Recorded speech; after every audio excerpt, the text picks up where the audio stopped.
So welcome back. Today let's learn about a function which returns a value. So let's get started. So far we had this add numbers function which accepts two numbers num1 and num2, and based on the input we were adding this result, right? We are getting sum equal to num1 plus num2. For now let me remove all this, or let me just comment it, and let's write the new function again. I'll copy this and I'll comment, paste, let's uncomment, and let's remove this default value.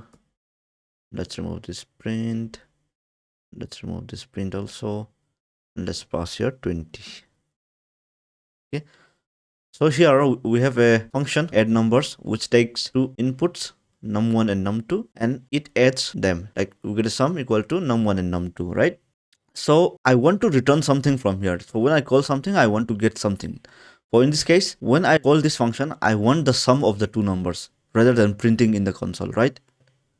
So a Python function may or may not return a value, right? So here in this case, it doesn't return a value. Or for example, in this example, it didn't return anything, but it prints something to the console, right? But in this case, we want to return something. So in order to return something from this function, we should use this return keyword. So here I want to return sum.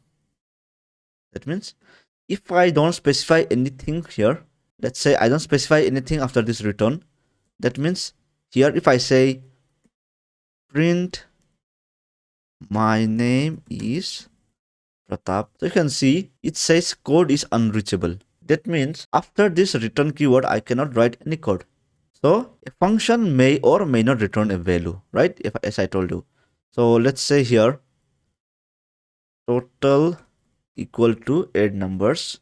So now if you see, I can assign this function to a variable, right? So let me print this total.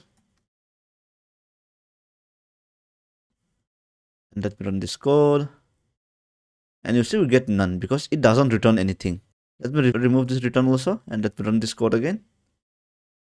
Still same, right? It doesn't return anything. But now if I say return sum, if I run this code, so you see now we get the sum of these two numbers. That means when I call this function add numbers, I pass two numbers, which is 19 and 20. And I call this function, it accepts two number, num1, num2. And here we are adding num1 and num2 equal to sum, and we're assigning it to some variable. And when we, in line number 32, we are returning the sum. That means a function may or may not return a value. Okay.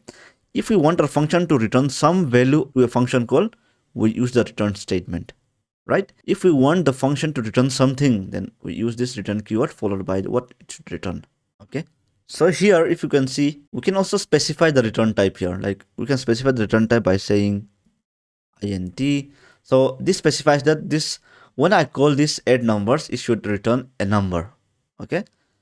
Here also I can say it should be int. It should be int.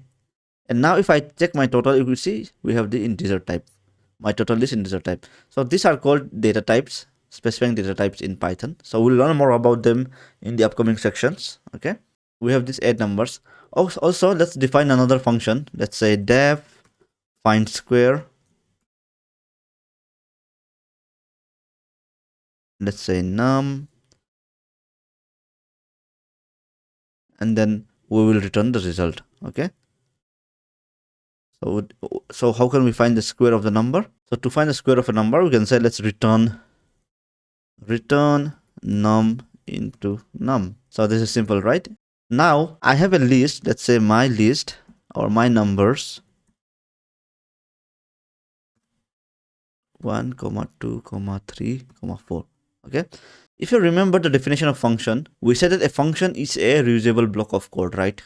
So here, so what is this? This is a function. That means I can use this function anywhere. Like if I want to find the square of 1, if I want to find the square of 2, so I can use anywhere, anytime, right? I want to find the square root of all these numbers. So how can I do that? So let's combine all the knowledge we have gained so far about list comprehension. Square of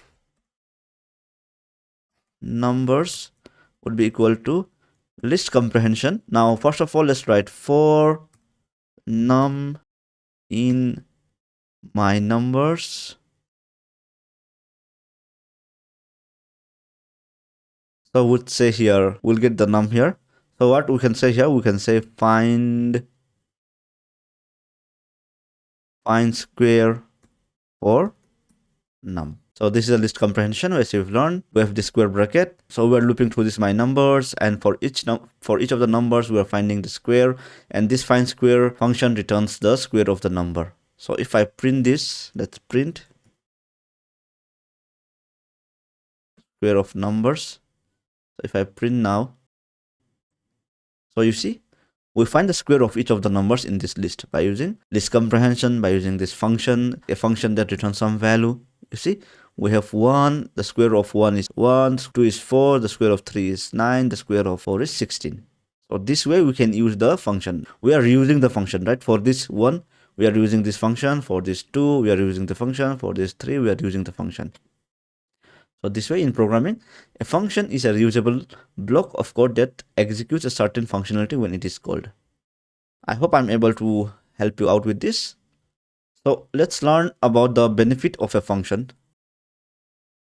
Benefits. So the first one is code reusable. And number 2, according to me, is code readability, right? So from here, we can see that the first point, the first benefit is code reusable. So we can reuse this code multiple times, right? And the second benefit is code readability. You can see here, when I read this function, we exactly know what it does, right? When we find square and we say num into num, so we know what this function does. So this function takes a number and returns us a square of the number. And if we check this add numbers, so it's very clear that it accepts two numbers and then it returns the sum of those two numbers, right? So these are the benefits of a function. So far, we have learned what function is, we have learned the type of function, we have learned how to define a function, we have also learned how to call the function. Also, we learned how a function can do a specific thing, like in this case, it was adding two numbers. We also learned how a function can return a value, and we also learned the benefits of this function, code reusable and code readability. So we will use more frequently about these functions in our upcoming projects and all. So stay with me and follow along.